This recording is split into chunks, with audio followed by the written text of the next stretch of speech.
Assalamualaikum warahmatullahi wabarakatuh. Selamat pagi, salam sejahtera.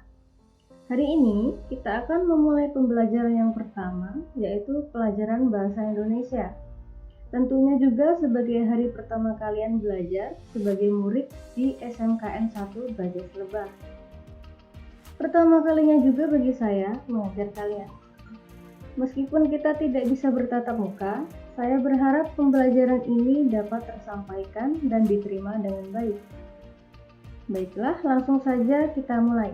Materi pertama Bahasa Indonesia yaitu menyusun laporan hasil observasi.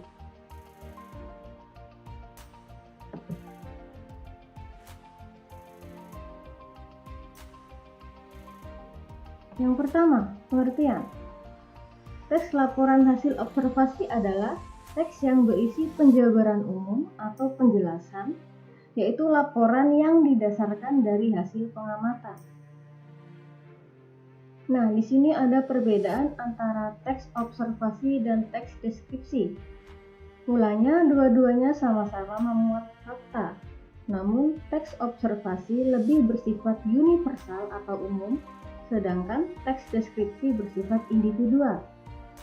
Contohnya, untuk teks observasi, rumah adalah tempat tinggal.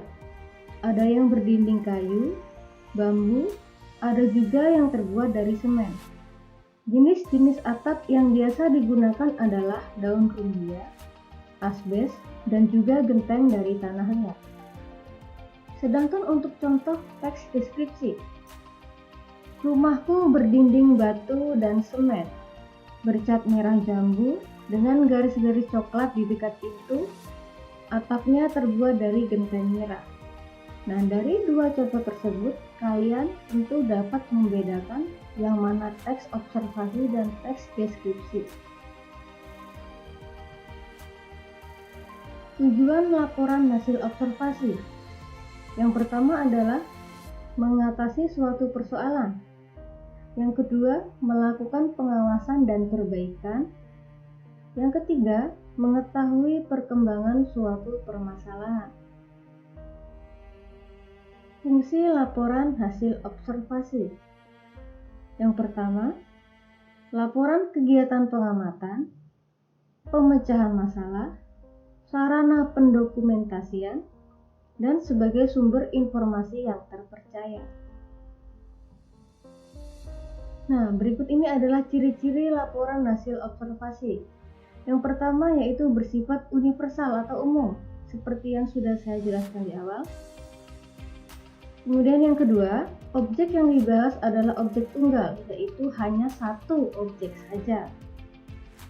Yang ketiga, ditulis berdasarkan fakta yang terjadi. Jadi, laporan hasil observasi ini tidak boleh berdasarkan karangan, harus berdasarkan fakta yang ada.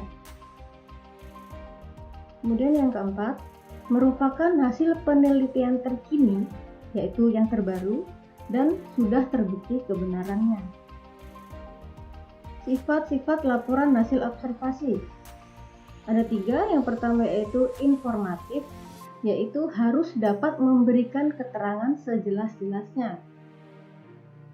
Kemudian komunikatif, harus mudah dipahami oleh pendengar maupun pembaca. Kemudian objektif, yaitu sesuai dengan kenyataan. Struktur laporan hasil observasi. Ada tiga. Yang pertama adalah pernyataan umum. Pernyataan umum mengandung keterangan informasi mengenai objek yang dilaporkan. Pernyataan umum ini biasanya terdapat di awal alinea. Kemudian selanjutnya adalah deskripsi bagian, yaitu mengandung rincian yang dilaporkan. Jadi deskripsi bagian ini menjelaskan pernyataan umum. Yang terakhir adalah simpulan, yaitu mengandung ringkasan dari keseluruhan. Nah, berikut ini adalah contoh laporan hasil observasi. Bisa dilihat di sini di sebelah kanan.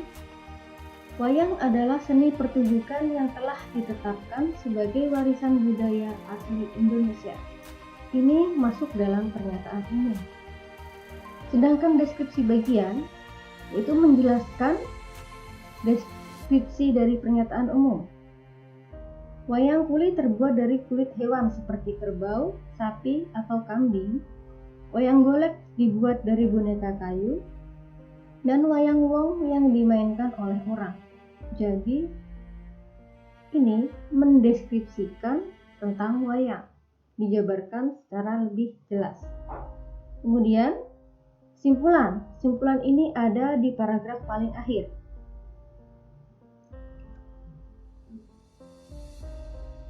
Laporan hasil observasi dapat berbentuk tertulis maupun lisan. Nah, kamu pasti sering melakukan pengamatan atau observasi, tapi belum memahami cara menyusun laporannya dengan baik.